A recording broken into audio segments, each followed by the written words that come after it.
Hello everyone, आपका स्वागत है जेई 45 डेज क्रैश कोर्स में। तो चलिए स्टार्ट करते हैं। आज का सेशन काफी इंटरेस्टिंग होने वाला है, जो कि हम पढ़ेंगे ऑर्गेनिक कंपाउंड्स कंटेनिंग ऑक्सीजन। ठीक है, सो इसमें हम आज कवर करेंगे कार्बोक्सिलिक एसिड को। तो कार्बोक्सिलिक एसिड आप सभी जानते हैं कि ऑर्गेनिक कंपाउंड्स जब कंटेनिंग ऑक्सीजन हम पढ़ रहे हैं तो उसमें जो कार्बोक्सिलिक एसिड होते हैं वो फंक्शनल ग्रुप इस तरीके से होता है COOH। अगर मान लो मैं इसके साथ कोई एल्काइल चेन लगा देता हूँ तो इसको बोल देते हैं RCOOH। ठीक है, और इसका ओपन स्ट्रक्चर आप कुछ इस तरीके से दिखा सकते हैं RC डबल बॉन्ड O और OH। ठीक है जी। अब इसमें भी कार्बोनिल ग्रुप है, ये देखिए C डबल बॉन्ड O, और यहाँ पर R लगा दिया, यहाँ पर OH लगा दिया, ये बन गया RC डबल बॉन्ड OOH। चलिए एक बार सिलेबस से देख लेते हैं, सिलेबस से गो थ्रू हो लेते हैं और फिर आप इस टॉपिक को हम स्टार्ट करेंगे। तो आप यहाँ पर देख सकते हैं सिलेबस में क्या क्या है। General methods of preparation, properties, reaction and uses. तो एल्कोहल, फ्लोन, ईथर पहले हमने कवर किया, जिसमें हमने एल्कोहल्स में आइडेंटिफिकेशन की, primary, secondary and tertiary alcohols की, मैकेनिज्म ऑफ डिहाइड्रेशन देखा। फिनॉल्स में एसिडिक नेचर पढ़ा, इलेक्ट्रोफिलिक सब्स्टिट्यूशन मतलब ESR रिएक्शंस पढ़ी, जिसमें हेलोजिनेशन, नाइट्रेशन एंड सल्फोनेशन करी, रीमन रिएक्शन करी। उसके बाद ईथर स्ट्रक्चर्स देखे, एल्डिहाइडेड कीटोन्स में नेचर ऑफ कार्बोनिल ग्रुप देखा, न्यूक्लियोफिलिक एडिशन रिएक्शंस देखी, C double bond O group जो कि हम कार्बोनिल ग्रुप बोल देते हैं, जिसको ये कार्बोनिल कार्बन है जो कि इलेक्ट्रोफिलिक होता है, और जो ऑक्सीजन होता है वो न्यूक्लियोफिलिक होता है नेचर में। मतलब कार्बोनिल कार्बन इलेक्ट्रोफिलिक मतलब लुईस एसिडिक नेचर में होता है, और जो आपका ऑक्सीजन है वो न्यूक्लियोफिलिक मतलब लुईस बेस होता है नेचर में। ठीक है, relative reactivities of aldehydes and ketones, important reactions such as nucleophilic addition reactions, addition of HCN NH3 and its derivative, Grignard agent, oxidation, reduction of modification reduction and Clemmensen reduction, acidity of alpha hydrogen, aldol condensation, Cannizzaro reaction, haloform reaction, chemical test to distinguish between aldehydes and ketones। और उसके बाद अब हम पढ़ेंगे carboxylic acid. तो acidic strength और उसकी factors को अफेक्ट कैसे कैसे किया जाता है, तो ये सारी बातें हम पढ़ेंगे। तो उससे पहले आप यहाँ पर देख सकते हैं जो जो टॉपिक्स आज हम कवर करने वाले वो हैं। सबसे पहले हम करेंगे प्रिपरेशन ऑफ कार्बोक्सिलिक एसिड। तो प्रिपरेशन ऑफ कार्बोक्सिलिक एसिड में जैसा कि आप सभी जानते हैं कि हम कार्बोक्सिलिक एसिड जो कि RC double bond OH group है, या आप सिंपल बोलिए C डबल बॉन्ड OH, ये AR के साथ भी हो सकता है और R के साथ भी हो सकता है। इसकी प्रिपरेशन हम पढ़ने जा रहे हैं। ठीक है, नेक्स्ट हम पढ़ेंगे फिजिकल प्रॉपर्टीज और reactions involving cleavage of carbon OH bond. ठीक है, रिएक्शंस हम पढ़ेंगे involving cleavage of carbon OH bond, reactions involving C double OH group, फिर इसको पढ़ेंगे। उसके बाद हम पढ़ेंगे substitution reactions in the hydrocarbon part, और उसके बाद हम पढ़ेंगे एसिडिटी। ये सारे टॉपिक्स आज हम कवर करने जा रहे हैं। तो चलिए स्टार्ट करते हैं कार्बोक्सिलिक एसिड के बारे में। वेटेज आपको ऑलरेडी पता है कि यहाँ पर टोटल क्वेश्चंस लगभग 1 पूछा जाता है और 4 मार्क्स का यहाँ से क्वेश्चन आते हैं। थोड़ा सा पहले बेसिक नॉमेनक्लेचर पढ़ लेते हैं, थोड़ा सा IUPAC और कॉमन नेम के साथ। तो यहाँ पर देख सकते हैं आप स्ट्रक्चर जो है वो HCOOH होता है, जिसका नाम होता है, एक कार्बन है तो बोल देंगे मिथेनोइक एसिड, या कॉमन नेम हो जाएगा फॉर्मिक एसिड। और CH3COOH 2 कार्बन है तो इसका IUPAC नेम हो जाता है इथ plus N plus oic acid, और इसका कॉमन नेम है एसिटिक एसिड। ये कॉमन नेम्स कहीं ना कहीं किसी सोर्स से या लैटिन वर्ड से निकले हुए हैं। CH3CH2COOH इसको बोल देते हैं प्रोपेनोइक एसिड, या कॉमनली बोल देते हैं प्रोपियोनिक एसिड। ठीक है, क्या बोल देते हैं, प्रोपियोनिक एसिड। CH3CH2CH2COOH इसी तरीके से इसका कॉमन नेम ब्यूटानिक एसिड है, और CH3CHCOOH इसका कॉमन नेम आइसोब्यूटानिक एसिड है। अगर 2 COOH ग्रुप एक साथ है तो देखो इसको बोल देते हैं इथेन 1,2 डाइओइक एसिड, या इसका कॉमन नेम है ऑक्सैलिक एसिड। उसके बाद अगर इनके बीच में एक CH2 आ जाता है मिथाइलिन ग्रुप, तो इसको बोल देते हैं मैलोनिक एसिड। 2 CH2 आ जाते हैं तो सक्सिनिक एसिड, 3 CH2 आ जाते हैं तो ग्लूटारिक एसिड, और 4 आ जाते हैं तो एसिटिक एसिड। फिर से रिपीट करते हैं, ऑक्सैलिक एसिड 2 COOH, इनके बीच में आ गया एक CH2 तो malonic acid, 2 CH2 succinic acid, 3 CH2 glutaric acid, 4 CH2 मतलब 6 कार्बन का एसिड, जिसको हम बोल देंगे हेक्सेन 1,6 डाइओइक एसिड। इसका नाम है कॉमनली एटिपिक एसिड। उसी तरीके से अगर मान लीजिए मैंने कुछ इस तरह का स्ट्रक्चर बनाया,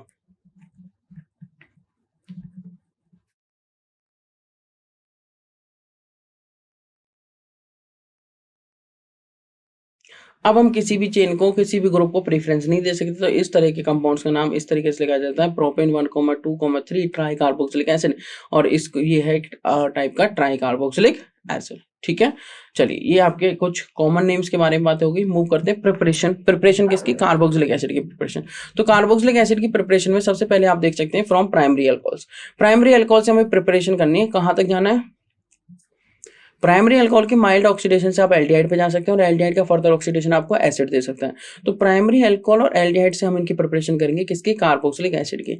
आपको पता है RCH2OH एक प्राइमरी अल्कोहल है, जैसे कि मान लीजिए आप लिख सकते हैं CH3CH2OH, जिसको हम बोल देते हैं इथ प्लस इन प्लस ओल इथेनॉल।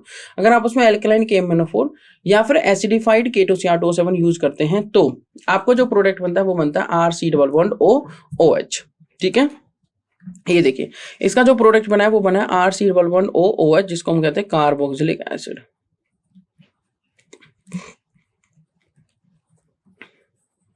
इथेन जो इथेनॉल है उस पर ये काम करता हूँ, एल्कलाइन KMnO4। सेकंड स्टेप में हाइड्रोलिसिस। अच्छा, हाइड्रोलिसिस क्यों करेगी ये, क्योंकि जब यहाँ प्रोडक्ट बनता है तो देखिए मान लीजिए मैंने इससे बनाया,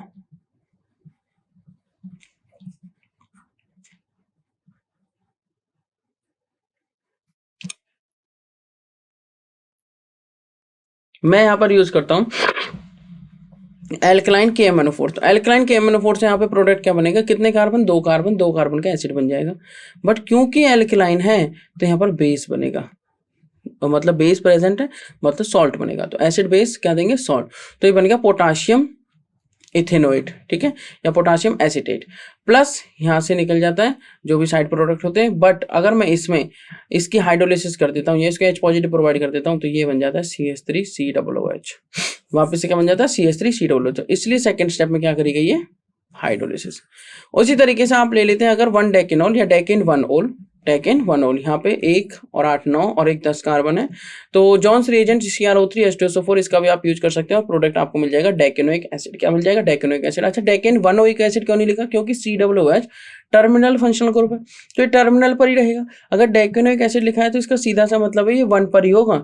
उसके बाद हम प्रिपरेशन कर सकते हैं फ्रॉम नाइट्राइल एंड अमाइड से। अब नाइट्राइल क्या होते हैं, RCN। हम RCN से 3 रिएक्शन तो पढ़ ही चुके हैं ऑलरेडी। क्या पढ़ चुके हैं, हम ये पढ़ चुके हैं कि अगर RCN को, ये हमारा RCN, यहाँ से 3 रिएक्शन अगर हम करें, एक तो मैंने करी हाइड्रोलिसिस, ठीक है जी, दूसरी भी मैंने करी हाइड्रोलिसिस, बहुत बढ़िया, और तीसरी मैंने कर दिया रिडक्शन, जैसे LAH की प्रेजेंस में। तो RCN मतलब RC≡N। अगर मैं इसकी हाइड्रोलिसिस करता हूँ कंप्लीट, अगर सिंपल हाइड्रोलिसिस लिखा हुआ है तो वो कंप्लीट ही वाली होगी। अगर हाइड्रोलिसिस लिख के वहां पे नीचे वर्ड मेंशन कर दिया पार्शियल, तो फिर वो पार्शियल है, ठीक है, मतलब कंप्लीट हाइड्रोलिसिस नहीं है। अगर पार्शियल हाइड्रोलिसिस है तो प्रोडक्ट बनता है RCONS2 मतलब अमाइड। और अगर कंप्लीट कर दी तो CN बदल जाता है COOH में। अगर इसकी हम पार्शियल फिर से कर दें या कंप्लीट कर दें, अब प्रोडक्ट बन जाएगा फिर से एसिड। और रिडक्शन करने पे एडिशन ऑफ हाइड्रोजन कर दो, बॉन्ड को सिंगल कर दो, जहां जितने हाइड्रोजन की जरूरत है हाइड्रोजन ऐड कर दो, RCH2NH2 इसका प्रोडक्ट बन जाएगा जो कि होगा प्राइमरी अमीन, या बोल सकते हो अमाइन। और ये बने आपके प्राइमरी टाइप के अमाइड, और वो बना आपका कार्बोक्सिलिक एसिड। तो अगर RCN की हम हाइड्रोलिसिस कर देते हैं H पॉजिटिव और OH नेगेटिव H2 के प्रेजेंस में, एसिडिक या बेसिक हाइड्रोलाइसिस, तो बन जाता है अमाइड। और फिर से अगर हाइड्रोलाइसिस कर देते हैं, हीट कर देते हैं, तो RCOOH मतलब फिर से आपको कार्बोक्सिलिक एसिड प्रोडक्ट मिलता है। जैसे एग्जांपल आप देख सकते हैं इथेनामाइड, जो कि है CH3CONS2। अगर मैं इसकी हाइड्रोलाइसिस करता हूं तो आपको जो यहाँ पर प्रोडक्ट मिला है वो है इथेनोइक एसिड, मतलब CH3COOH plus NH3 side product है। अगर मैं बेंजामाइड बेंजीन पर CONH2 की हाइड्रोलिसिस करता हूँ तो प्रोडक्ट मिल जाएगा COOH बेंजोइक एसिड। अगर मैं इसकी भी हाइड्रोलिसिस करता हूँ बेंजीन पर CN साइनो बेंजीन की कंप्लीट हाइड्रोलिसिस, तो भी आपको प्रोडक्ट क्या मिलेगा, बेंजोइक एसिड। तब भी क्या प्रोडक्ट मिलेगा, बेंजोइक एसिड। तो ये हमारी कुछ प्रिपरेशंस हैं। नेक्स्ट में आते हैं फ्रॉम, अभी भी हम प्रिपरेशन ही कर रहे हैं किसकी, कार्बोक्सिलिक एसिड की। देखो पहली प्रिपरेशन कहाँ से पढ़ी हमने, प्राइमरी अल्कोहल एंड एल्डिहाइड से। सेकंड प्रिपरेशन हमने पढ़ी है नाइट्राइल और अमाइड से। और अब पढ़ रहे हैं हम कहाँ से, एल्काइल बेंजीन से। उसके बाद हम पढ़ेंगे असाइल हैलाइड एंड एनहाइड्राइड से, ठीक है, ये आप देख सकते हैं। तो एल्काइल बेंजीन से चलिए स्टार्ट करते हैं। ये आपका टोल्यूइन है, बेंजीन पर CH3 मिथाइल बेंजीन जिसे हम बोलते हैं।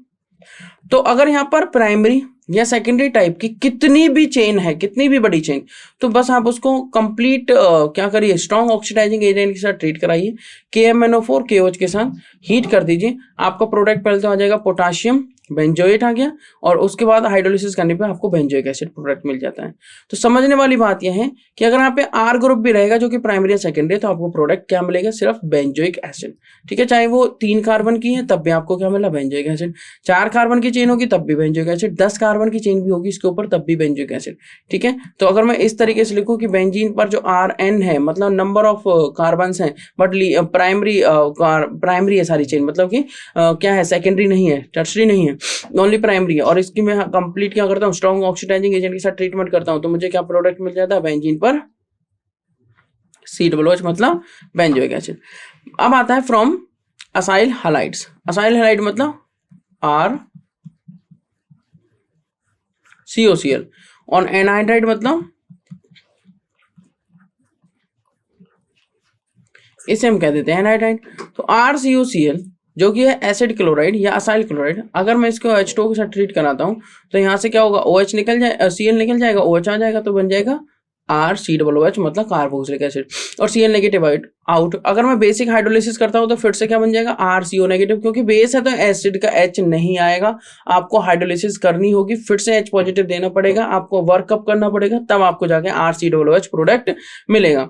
अगर आप यहाँ पे बेंजोइक एनहाइड्राइड यूज करते हैं, देखो C6H5CO2O, और इसको H2O के साथ ट्रीट कराते हैं तो आपको 2 प्रोडक्ट मिल जाएंगे, क्या, बेंजोइक एसिड के। ऐसा कैसे, ऐसा इसलिए क्योंकि बेंजोइक एनहाइड्राइड जो इस तरीके से होता है, benzene C double bond O C double bond O, और इधर भी आप एक बेंजीन रिंग बना सकते हैं।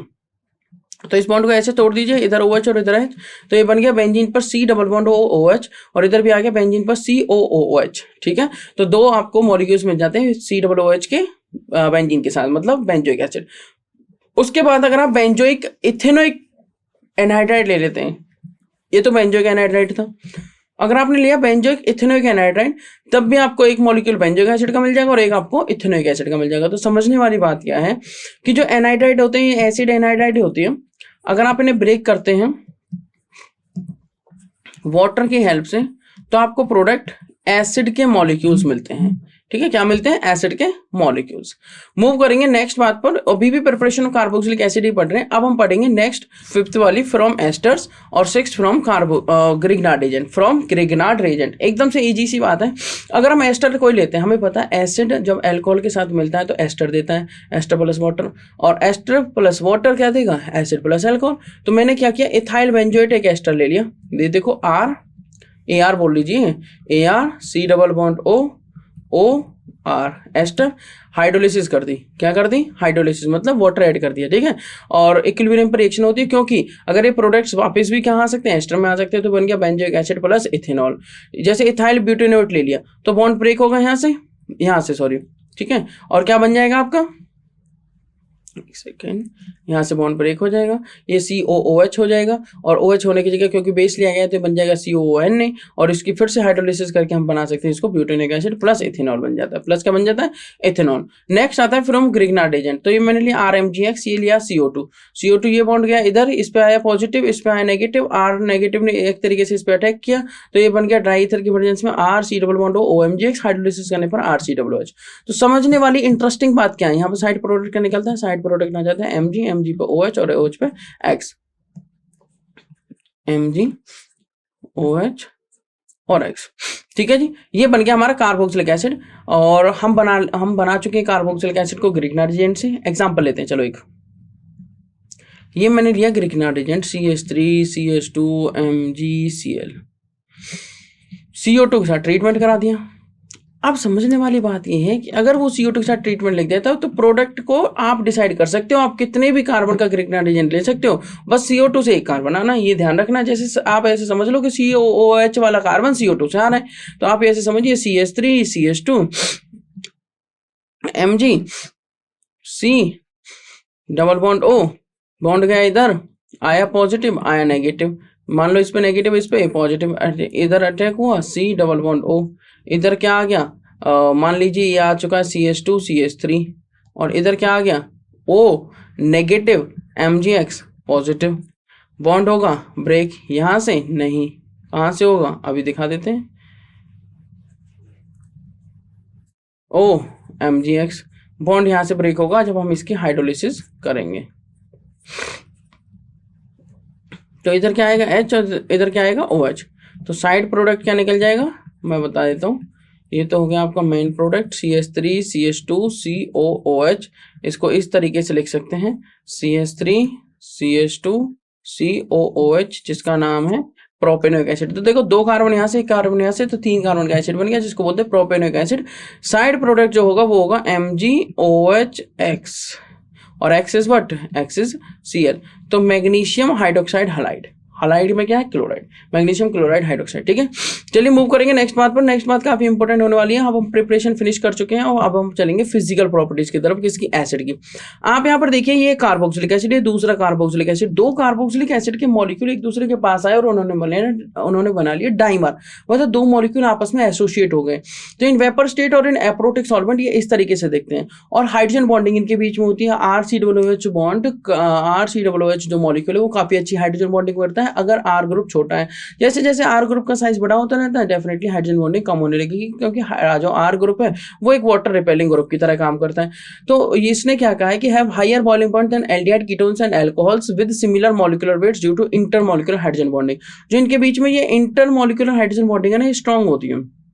तो इनका boiling point comparable molecular mass वाले अल्कोहल से भी ज्यादा होता है, साथ में एल्डिहाइड कीटोन्स से भी ज्यादा होता है। तो कौन सी हाइड्रोजन बॉन्डिंग हुई जी यहाँ पे, इंटरमॉलिक्यूलर हाइड्रोजन बॉन्डिंग।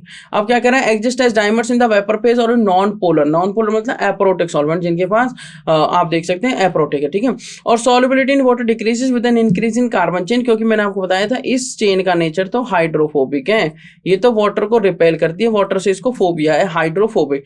ठीक है, because of hydrophobic nature of the longer hydrocarbon part. इस तरीके से आप हाइड्रोजन बॉन्डिंग देख सकते हैं, RC double bond OOH, RC double bond OOH। तो वाटर का एक मॉलिक्यूल आया H और O, तो एक मॉलिक्यूल के इसके साथ, एक इसके साथ और एक इसके साथ। देखो एक वाटर मॉलिक्यूल ने 3 जगह हाइड्रोजन बॉन्डिंग कर ली। तो इस तरीके से आप इसकी फिजिकल प्रॉपर्टीज को भी समझ सकते हैं। नेक्स्ट बात पे चलते हैं जो कि हमारी रिएक्शन जो इन्वॉल्व करेंगे कार्बन ऑक्सीजन बॉन्ड को, मतलब COH बॉन्ड। तो पहले हम करते हैं फॉर्मेशन ऑफ एनहाइड्राइड और रिएक्शन विद अमोनिया। ये हमारा एसिड है, कौन सा, इथेनोइक एसिड। ये भी दूसरा मॉलिक्यूल आया इथेनोइक एसिड। यहां पे P2O5 का यूज किया गया है जो कि as a dehydrating agent use होगा। P2O5 एक स्ट्रॉन्ग डिहाइड्रेटिंग एजेंट है जो यहाँ से इमीडिएटली वाटर को रिमूव करेगा। जब यहाँ से वाटर रिमूव हो जाएगा तो ये बन जाएगा एनहाइड्राइड। तो ये 2 OH ग्रुप मिलते हैं और यहाँ से ऐसे समझिए एक H2O निकल जाता है।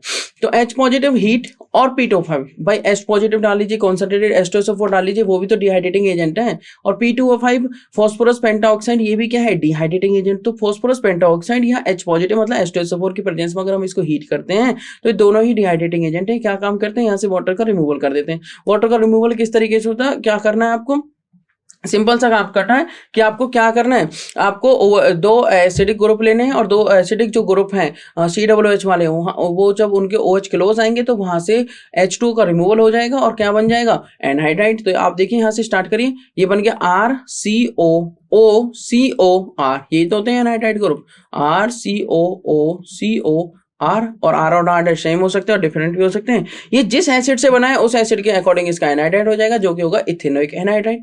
क्लियर। रिएक्शंस नेक्स्ट आती है PCl5 PCl3 और SOCl2 के साथ। RCOOH की रिएक्शन मतलब कार्बोक्सिलिक एसिड की रिएक्शन। फॉर एग्जांपल आपने ले लिया इथेनोइक एसिड, रिएक्शन करा दी PCl5 फॉस्फोरस पेंटाक्लोराइड के साथ, कह रहा है कि मैं बना दूंगा CH3COCl मतलब इथेनॉल क्लोराइड। तो इथेनोइक एसिड से इथेनॉल क्लोराइड बनाने के लिए आप इसका यूज कर सकते हैं। साइड प्रोडक्ट आएंगे POCl3 और HCl। अगर आप इथेनोइक एसिड पे PCl3 का यूज कर लेते हैं तब भी आपका प्रोडक्ट CH3COCl ही बनेगा, बट साइड प्रोडक्ट आपकी बार आएगा H3PO3। अगर आप इथेनोइक एसिड पे SOCl2 यूज कर लेते हैं तब भी आपके प्रोडक्ट CH3COOH ही CH3COCl ही बनेगा। मैं इस तरीके से लिख देता हूं, अगर आप इस पे यूज कर लेते हैं SOCl2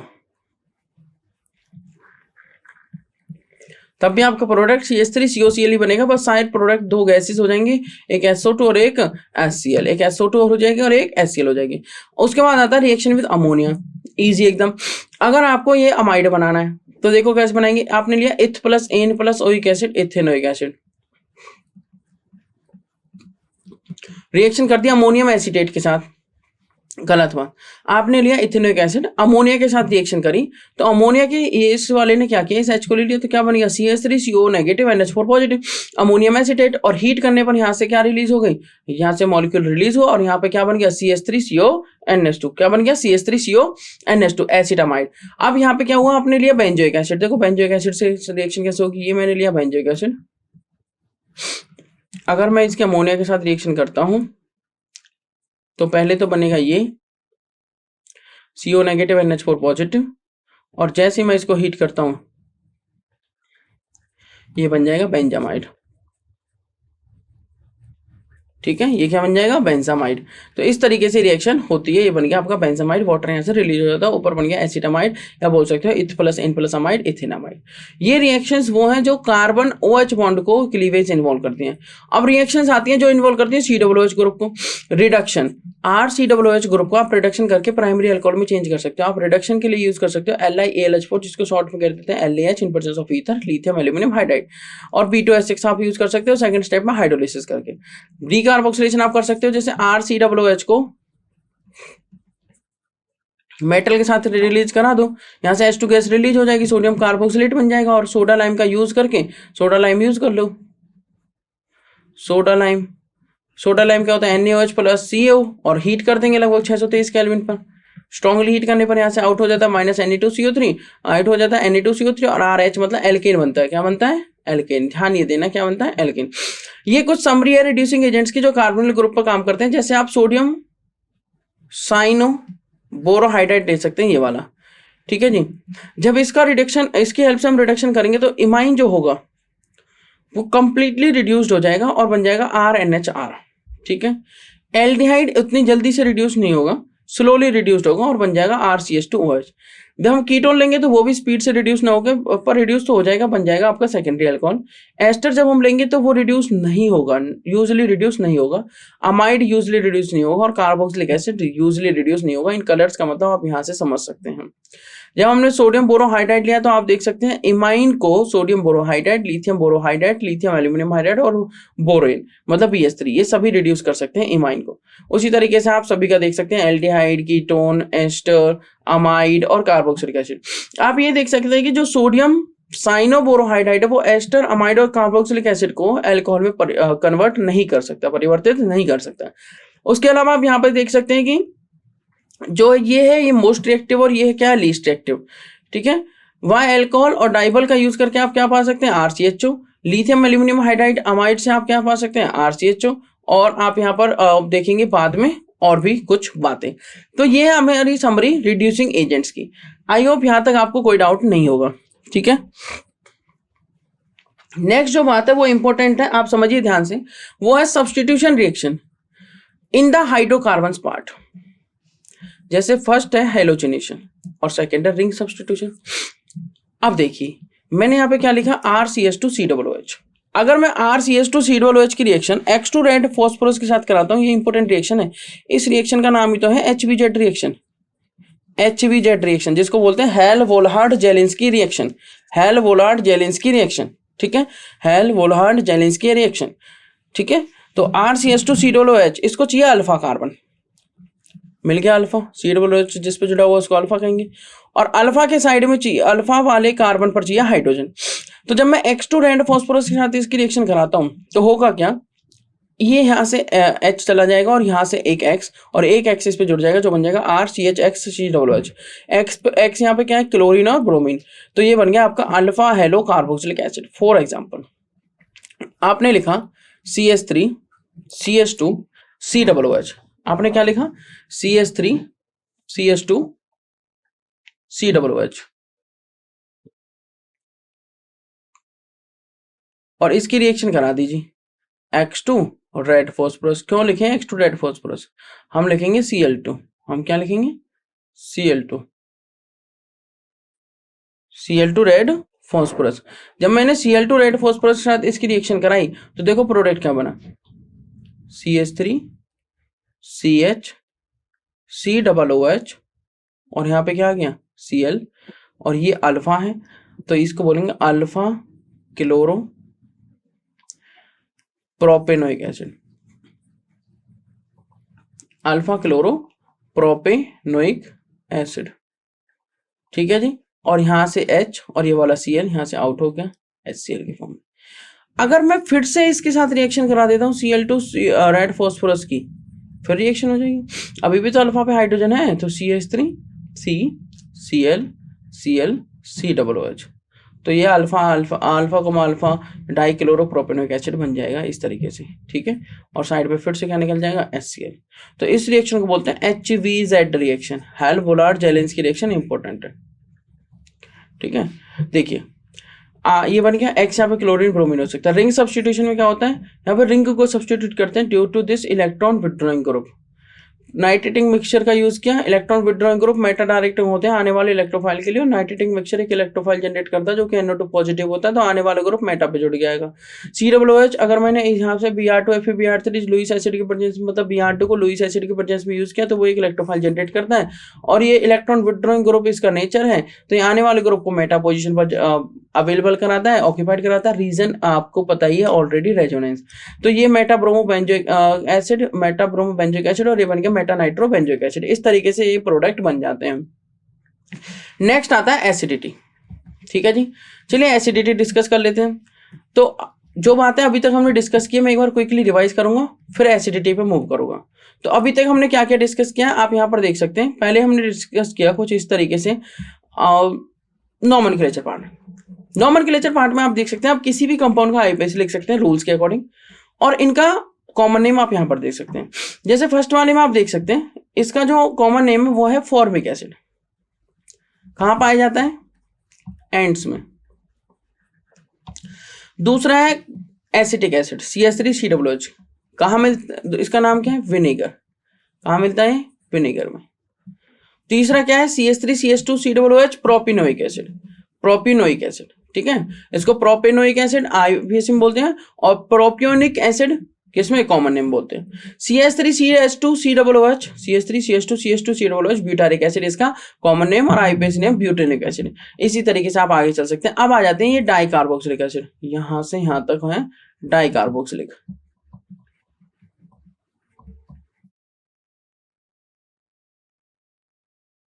और उसके बाद ये है आपका ट्राइकार्बोक्सिलिक एसिड,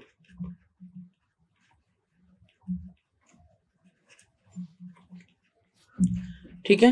ये आपके डाइकार्बोक्सिलिक एसिड, और ये क्या है आपके ट्राइकार्बोक्सिलिक एसिड। तो आप डाइकार्बोक्सिलिक एसिड और ट्राइकार्बोक्सिलिक एसिड देख सकते हैं। अगर मान लीजिए दो COOH एक साथ जुड़े हुए हैं, तो दो COOH जुड़े होने के कारण उन्हें हम क्या बोल देंगे, देखिए इस तरीके से उसका नाम लिख सकते हैं COOH, COOH 1,2, मतलब इथेन 1,2 डाइओइक एसिड,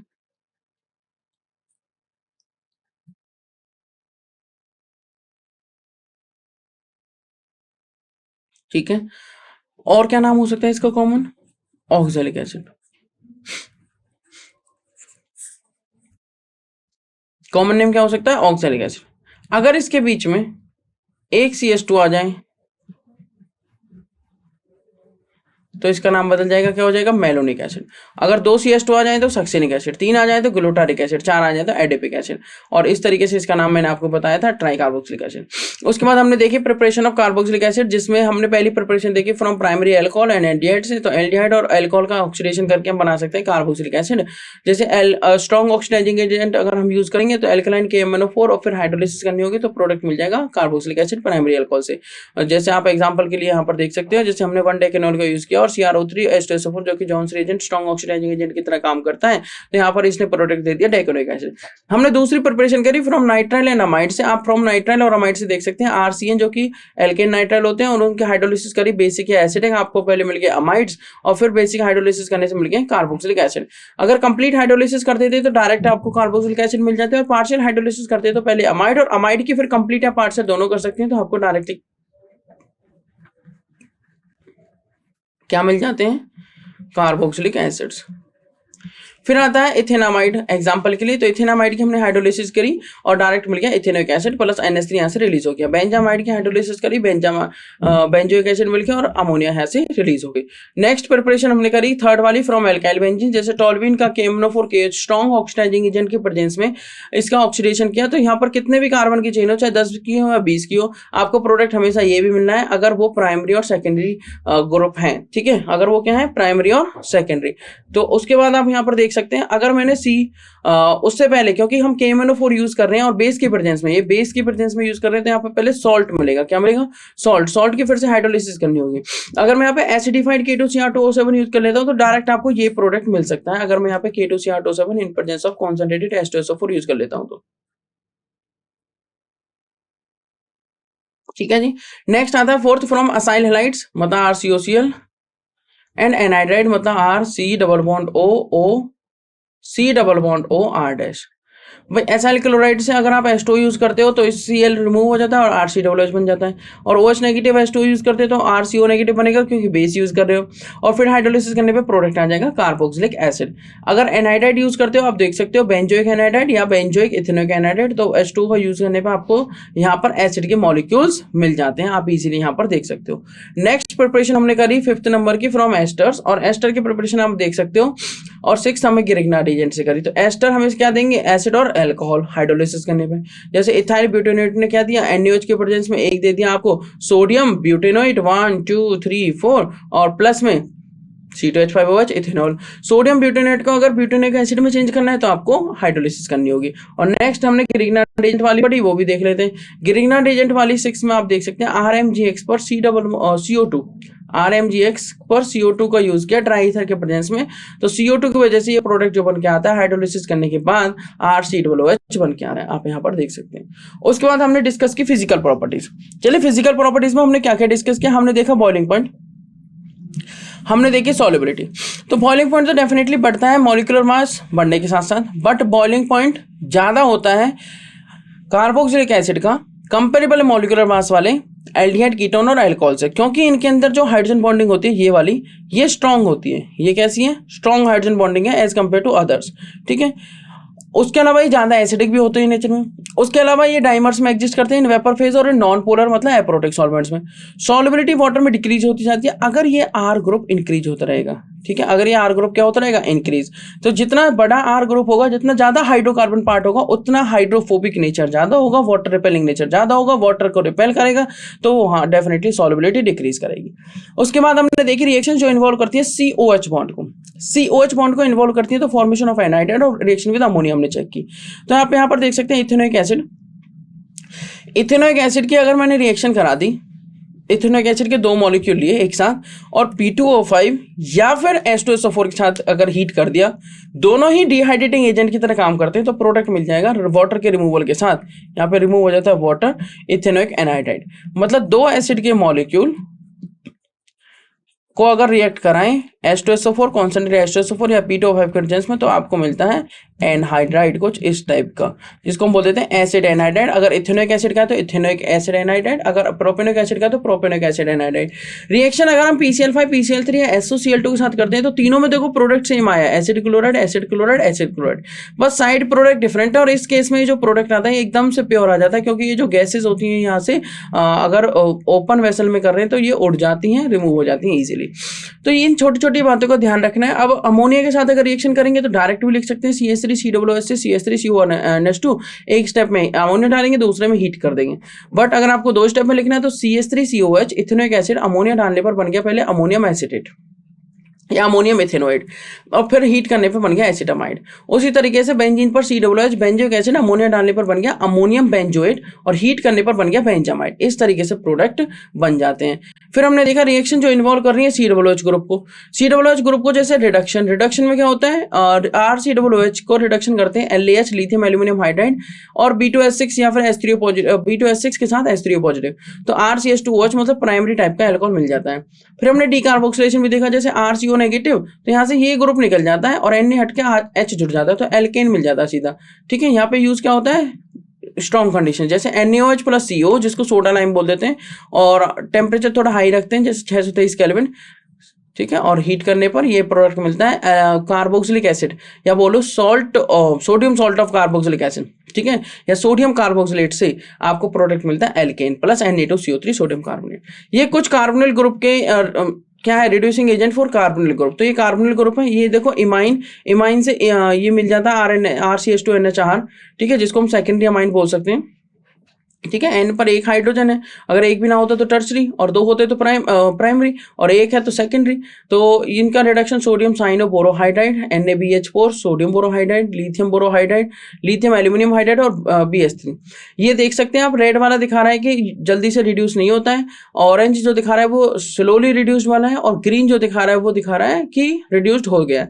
तो LiAlH4 मोस्टली सभी को रिड्यूस कर देता है, कार्बोक्सिलिक एसिड को भी एल्कोहल तक ले आता है। कौन, LiAlH4 थोड़ा स्लो होता है पर ले आता है, ठीक है। चलिए, इस तरीके से आप इन बातों को समझ सकते हैं। उसके बाद हमने देखी हैलोजिनेशन और ring substitution reactions in the hydrocarbon part. तो आप यहां पर देख सकते हैं, हैलोजिनेशन में हमने क्या देखा कि इस रिएक्शन को बोल देते हैं HVZ रिएक्शन, जिसमें RCH2COOH की रिएक्शन कराएगी X2 रेड फॉस्फोरस के साथ, और फिर वाटर डाल दिया गया तो प्रोडक्ट बन गया RCH, अल्फा पर सब्स्टिट्यूशन होना है हैलोजन का, ठीक है, और RCHX और COOH फिर से कर देंगे तो फिर से एक और H चला जाएगा, एक X और आ जाएगा। रिंग सब्स्टिट्यूशन में क्या हो रहा है, रिंग का सब्स्टिट्यूशन हो रहा है। जैसे इस इलेक्ट्रॉन विड्रॉइंग ग्रुप आने वाले ग्रुप को डिसाइड करेगा कि वो आने वाले ग्रुप कहाँ पे अटैच होगा। इलेक्ट्रॉन विड्रॉइंग ग्रुप है तो डेफिनेटली आने वाले इलेक्ट्रोफाइल मेटा पर अटैच होगा, ठीक है। मूव करेंगे नेक्स्ट बात पर, जो कि होगी एसिडिटी। एसिडिटी क्या कहती है कि अगर मैं एसिडिटी आपको समझाऊं तो ये RCOOH है, जैसे हमने वाटर में डाला तो ये बना लिया H3 पॉजिटिव और RCO नेगेटिव, इसको बोलते हैं कार्बोक्सिलेट आयन। अब मैंने आपको कल भी बताया था और प्रीवियस लेक्चर्स में मैंने आपको बता चुका हूं कि जैसे ही आप किसी भी एसिड की एसिडिटी चेक करना चाहते हैं तो H पॉजिटिव रिलीज कराइए, बनने वाले अनायन मतलब कॉन्जुगेट बेस से को देखिए कि कितना स्टेबल है। जितना ज्यादा स्टेबल वो बनने वाला कॉन्जुगेट बेस होगा उतनी ज्यादा वो एसिडिक होगा। तो यहाँ पर आप देख सकते हैं जो कार्बोक्सिलेट आयन है वो बहुत ज्यादा स्टेबल है। अच्छा, क्वेश्चन ये भी आता है कि फिनॉक्साइड आयन में तो ज्यादा रेजोनेटिंग स्ट्रक्चर बनते हैं और कार्बोक्सिलेट आयन में कम बनते हैं, फिर ये ज्यादा स्टेबल क्यों? क्योंकि फिनॉक्साइड आयन में जो नेगेटिव चार्ज डिस्पर्स रहेगा वो कार्बन पर रहेगा, जो कि इलेक्ट्रोपॉजिटिव है नेचर में। बट यहाँ पर जो नेगेटिव चार्ज डिस्पर्स है दोनों रेजोनेटिंग स्ट्रक्चर में वो सिर्फ ऑक्सीजन पर है, तो इस जो कि नेचर ही इलेक्ट्रोनेगेटिव है जिसका, तो इस वजह से ये वाले रेजोनेटिंग स्ट्रक्चर ज्यादा स्टेबल है एज कंपेयर टू किसके, as compare to phenoxide ion के रेजोनेटिंग स्ट्रक्चर के। और इसी वजह से कार्बोक्सिलिक एसिड ज्यादा एसिडिक होते हैं फिनॉल से भी। तो ये इनका रेजोनेंस हाइब्रिड है। क्या है ये? Resonance hybrid. और ये क्या है? रेजोनेटिंग स्ट्रक्चर, जिनको हम बोल देते हैं कैनोनिकल फॉर्म भी, ठीक है। अब अगर मैं इस पर इलेक्ट्रॉन विड्रॉइंग ग्रुप लगा देता हूं तो ये क्या करेगा, इस इलेक्ट्रॉन विड्रॉइंग ग्रुप इसको और स्टेबलाइज करेगा। मतलब electron withdrawing group stabilize the carboxylate ion and strength, इसकी जो एसिड की स्ट्रेंथ है उसको इंक्रीज करेगा। इलेक्ट्रॉन डोनेटिंग ग्रुप इसको डिस्टेबलाइज कर रहा है, एक्चुअली और ज्यादा इसके ऊपर चार्ज बना रहा है। वो चाह रहे हैं कि चार्ज डिस्पर्स होता रहे, चार्ज बढ़ता रहे, चार्ज घूमता रहे, और ये क्या कर रहा है, और ज्यादा चार्ज को बढ़ा रहा है। तो डेफिनेटली वो क्या हो जाएगा, बताइए जल्दी। अगर बढ़ा रहा है तो इलेक्ट्रॉन डोनेटिंग ग्रुप, तो वो एसिड को वीक कर देगा, मतलब वो बहुत ज्यादा एसिडिक नहीं होगा। तो ये आप ऑर्डर देख सकते हैं। अगर CF3COOH है तो देखो कितना अच्छा इलेक्ट्रॉन विड्रॉइंग ग्रुप लगा हुआ है। उसके बाद CCl3, उसके बाद CHCl2, उसके बाद NO2CH2COOH, उसके बाद NC, उसके बाद आप देख सकते हैं यहाँ पर लगा हुआ है ClCH2COOH, उसके बाद HCOOH, फिर Br और ClCH2 और FCH2COOH। उसके बाद क्या लगा हुआ है आप यहाँ पर देख सकते हैं C6H5COOH, ठीक है। उससे पहले आप यहां से देखिए CH3CH2OH, फिर CH3COOH, फिर C6H5, ये बेंजाइल टाइप का आ गया, बेंजाइल, ठीक है। और फिर C6H5COOH, C6H5COOH, ठीक है। ये इस तरीके से ऑर्डर हमारा चल रहा है। तो सबसे ज्यादा एसिडिक ये है, सबसे ज्यादा एसिडिक ये है। जितना अच्छा इलेक्ट्रॉन विड्रॉइंग ग्रुप होगा, स्ट्रॉन्ग इलेक्ट्रॉन विड्रॉइंग ग्रुप, देखो सीधी सी बात यह है कि electron withdrawing group acidic nature को इंक्रीज कर रहे हैं और strong electron withdrawing group acidic nature को ज्यादा इंक्रीज करेंगे, और जितना अच्छा डोनेटिंग होगा उतना ज्यादा डिक्रीज करेंगे। ये बात आपको माइंड में हमेशा रखनी है। चलिए अभी हम देख लेते हैं कि अगर ये एसिडिक है तो मेटल के साथ रिएक्शन में ये हाइड्रोजन गैस देनी चाहिए, बिल्कुल दे रहे हैं। अगर दूसरा देख लेते हैं कि एसिड बेस के साथ रिएक्शन करने पर सॉल्ट और वाटर बनाना चाहिए, बिल्कुल बना रहे हैं। उसके बाद हम देख लेते हैं कि एसिड सोडियम हाइड्रोजन कार्बोनेट या मेटल हाइड्रोजन कार्बोनेट के साथ रिएक्शन करने पर क्या देना चाहिए, RCO negative plus H2 plus CO2 gas release होनी चाहिए, तो वो भी हो रही है, बिल्कुल ठीक बात है। तो इस तरीके से हम कह सकते हैं कि ये एसिडिक है नेचर में। The effect of the following groups increasing like you can see in increasing acidity order is, तो pH, then I, PH, I, Br, Cl, F, Cn, NO2, CF3। ये इनका इंक्रीजिंग ऑर्डर है। क्या है? Increasing order किसका? Acidity order का। तो CF3 एक स्ट्रॉन्ग इलेक्ट्रॉन विड्रॉइंग ग्रुप है, ये ज्यादा विड्रॉ करेगा। फिर NO2 आ जाता है, फिर Cn, फिर फ्लोरीन, क्लोरीन, ब्रोमीन, आयोडीन और सबसे लास्ट में PH। अब चलिए कुछ क्वेश्चंस, इंपॉर्टेंट क्वेश्चंस डिस्कस कर लेते हैं एग्जाम पॉइंट ऑफ व्यू से। तो आपको पता है मोनोकार्बोक्सिलिक एसिड मतलब जिनमें एक ही COOH ग्रुप हो, वो कह रहा है कि जो मोनोकार्बोक्सिलिक एसिड है ना वो फंक्शनल आइसोमर्स है किसकी? भाई मोनोकार्बोक्सिलिक एसिड में होते हैं, मोनोकार्बोक्सिलिक एसिड का मतलब है COOH और COOH का मतलब है 2 ऑक्सीजन, 2 ऑक्सीजन होने चाहिए। अब ईथर्स में क्या होता है? ROR, एक ही ऑक्सीजन। अमाइंस में क्या होता है? RNH2, ये प्राइमरी अमाइन की बात करें, सेकेंडरी में भी RNHR हो जाएगा, टर्शियरी में भी RnR2 हो जाएगा। एस्टर्स में बात करें तो RCOOR, एल्कोहल्स में बात करें तो ROH। सीधा सा आंसर पता लग रहा है कि जिस फंक्शनल ग्रुप में डबल ऑक्सीजन है वो इसका आइसोमर पॉसिबल हो सकता है। तो इसमें तो नहीं है, इसमें भी नहीं है, इसमें भी नहीं है, ऑप्शन सी आंसर है। देख लेते हैं सॉल्यूशन। सॉल्यूशन कह रहा है कि monocarboxylic acid and esters have the same general formula but different functional group, so these are called functional isomers. भाई सेम क्या है बताइए? General formula, but functional group क्या है? डिफरेंट। एक एस्टर और एक क्या है? एसिड। तो आप यहां पर देख सकते हैं C3H6O2 कैन बी, इसको ऐसे भी लिख सकते हैं CH3CH2COOH और इसको ऐसे भी लिख सकते हैं CH3COOCH3, मतलब CH3COOCH3 मतलब मिथाइल इथेनोएट, मिथाइल इथेनोएट। और ये क्या है? Propanoic acid. Molecular formula same, C3H6O2 functional isomers. Question number 2 पे आते हैं। इंपॉर्टेंट क्वेश्चन है, काफी इंपॉर्टेंट क्वेश्चन हम डिस्कस कर रहे हैं एग्जाम पॉइंट ऑफ व्यू से। जो भी कॉन्सेप्ट्स आज हमने पढ़े हैं, हमने आपको उन कॉन्सेप्ट्स की रिवीजन कराई ताकि आप उन कॉन्सेप्ट्स को अच्छे से समझ सकें और ये जान सकें कि ये क्वेश्चन इनसे कैसे क्वेश्चन पूछे जा सकते हैं। इसके लिए आपको क्वेश्चंस मैं प्रोवाइड कर रहा हूँ और इनकी रेलेवेंसी आप समझ सके कि ये जो चैप्टर है और ये जो टॉपिक्स है ये एग्जाम पॉइंट ऑफ व्यू से कितने इंपॉर्टेंट है और कितने ईजी टाइप के भी क्वेश्चन आ सकते हैं और किस टाइप से आप उन्हें अटेम्प्ट कर सकते हैं। वो सारी चीजें, वो अप्रोच लगाना आप यहाँ पर देख सकते हैं। चलिए मूव करेंगे इस बात पर। इन द रिएक्शन आप देख सकते हैं CH3COOH LAH के साथ रिएक्शन कर रहा है, बिल्कुल ठीक बात है, स्ट्रॉन्ग रिड्यूसिंग एजेंट है। बहुत जल्दी से इसको रिड्यूस नहीं करेगा बट रिड्यूस कर देगा किसमें? CH3CH2OH में। अच्छा ऐसे कैसे किया? ऐसा इसलिए किया कि 2 कार्बन का एसिड था, इथेनोइक एसिड, तो 2 कार्बन का अल्कोहल बनना चाहिए इथेनॉल, इथेनॉल। अच्छा PCl5 के साथ रिएक्शन करने पे बिल्कुल ठीक बात है, ROH की जब PCl5 के साथ रिएक्शन करते हैं तो RCl बन जाता है।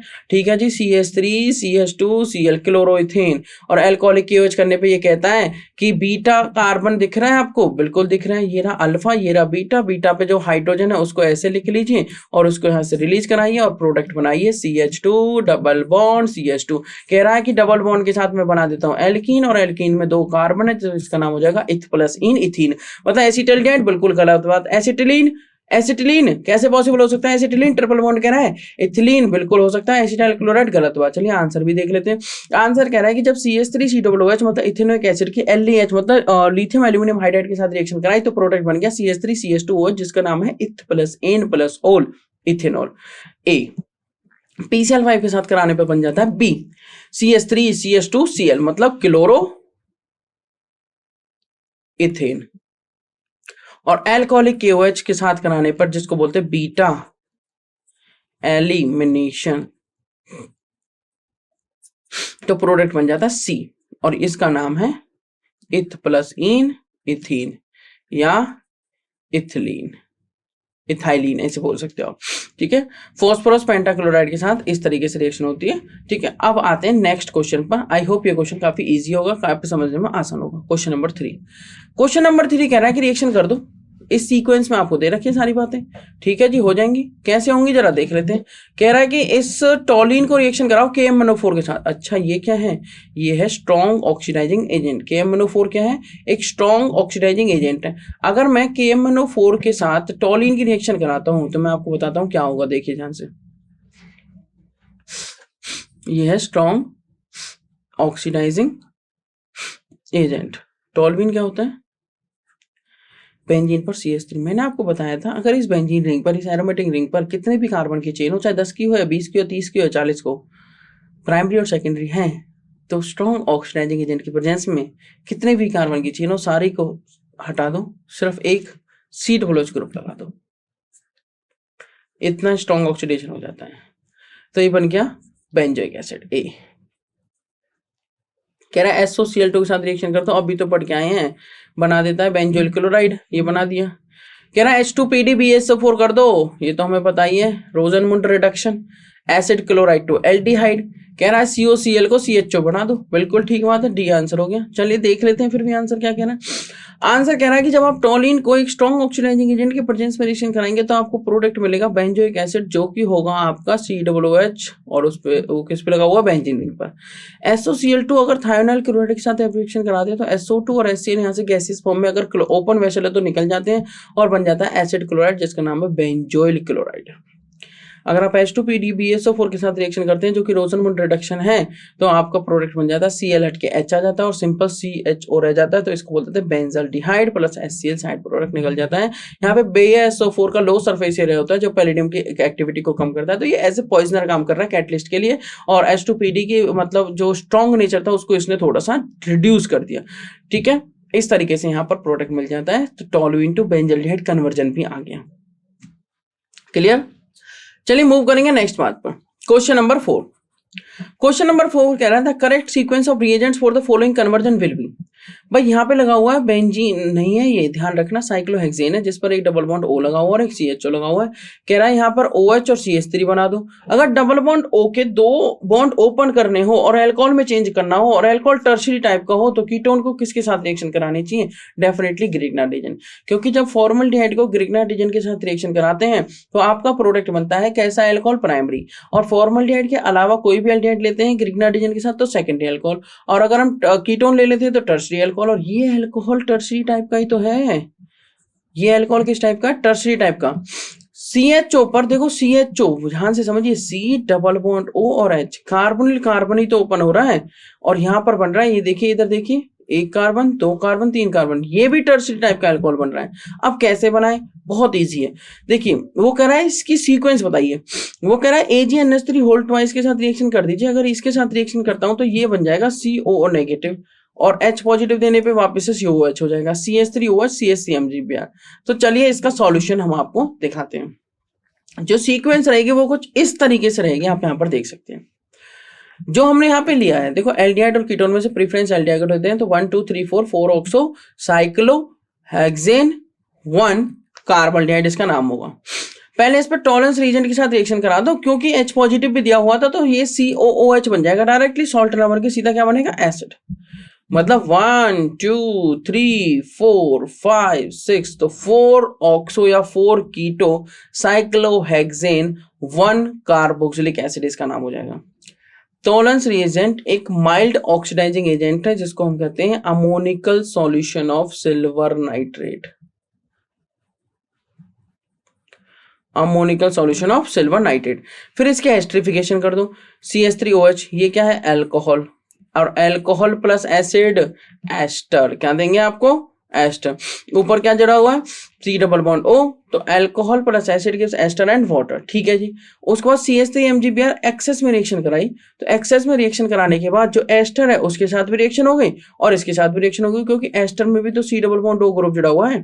तो अब क्या हुआ? ये प्रोडक्ट बन गया आपका इस तरीके से, ये बन गया जी। तो before final product is formed intermediate, ये इस टाइप का बनता है, ये इंटरमीडिएट है। ठीक है, बिफोर फाइनल प्रोडक्ट जो फॉर्म होता है। तो आंसर देख लेते हैं क्या होना चाहिए, ये आप यहाँ पर मैच कर सकते हैं, कौन सा आंसर इससे मैच करेगा। ठीक है, ये इसकी सीक्वेंस है और ये इसका प्रोडक्ट है। क्लियर? आई होप ये क्वेश्चन आपको एकदम से क्लियर होगा। मूव करेंगे नेक्स्ट क्वेश्चन नंबर 5 पे, जो कि एकदम आसान है। एक मॉलिक्यूलर फॉर्मूला दे रखा है, हीट कर रखा है, X दे रखा है, NH3 दे रखा है, Y दे रखा है, पूछा X बताओ। इतना सिंपल क्वेश्चन हो सकता है। वो कह रहा है X तो थैलिक एसिड ही होगा।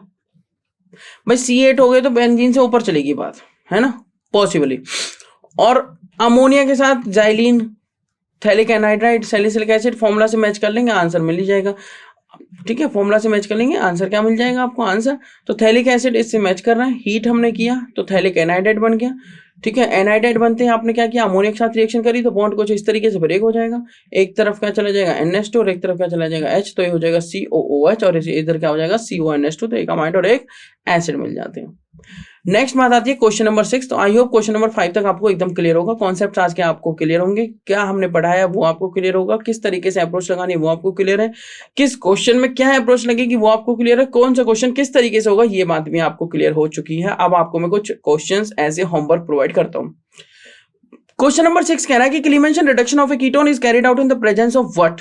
क्लीमेंशन, ध्यान करिए, हमने दो रिडक्शन पढ़े थे, क्लीमेंशन और कौन सा, वॉल्फ किश्नर। ध्यान करिए, कीटोन का किसकी प्रेजेंस में होगा, क्लीमेंशन का तो एक ही है यहाँ पे, जिंक अमलगम और HCl।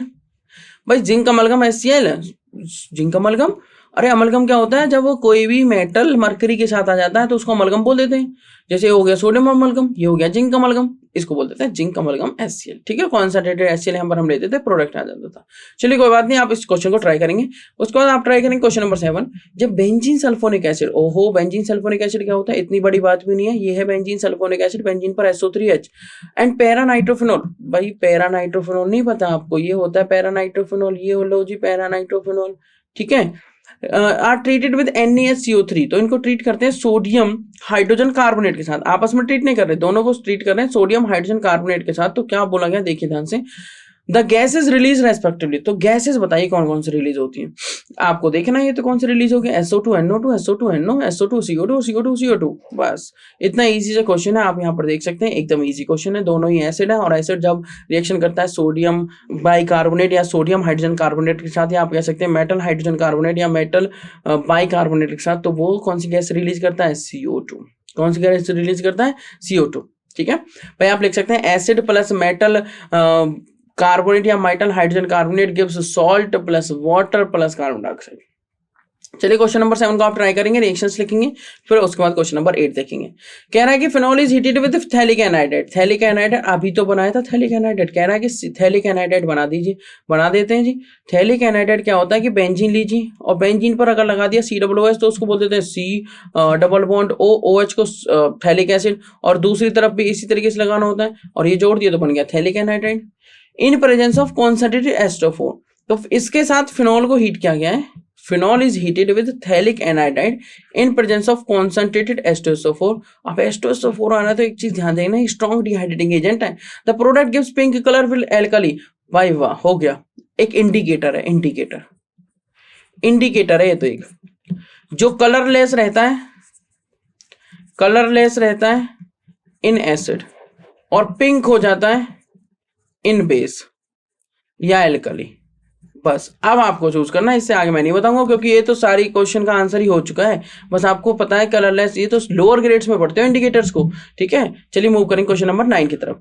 क्वेश्चन नंबर 9 कह रहा है कि एक मैंने बेंजाइल अल्कोहल ले लिया और एक फिनॉल टाइप का है। देखो 2 OH ग्रुप है, इस चीज का ध्यान रखना है, यहाँ पे ग्रुप है 2 OH, पर दोनों OH जो अलग अलग एकदम कंप्लीटली डिफरेंट नेचर है, क्योंकि पहला जो OH है वो बेंजीन पर ना जुड़ के वो एक साइड चेन पे जुड़ा हुआ है जिसको हम बेंजाइल अल्कोहल बोलेंगे, और दूसरा जो OH है वो डायरेक्ट बेंजीन पे, मतलब बेंजीन के साथ डायरेक्ट कॉन्जुगेशन में उसके लोन पेयर्स, मतलब रेजोनेंस में जा सकते हैं उसके लोन पेयर्स, मतलब कि ये हुआ कि ये फिनॉल टाइप का है। अगर HCl के साथ रिएक्शन कराएं तो क्या प्रोडक्ट बनना चाहिए, वो आप यहाँ पर क्वेश्चन नंबर 9 में इसको ट्राई करेंगे।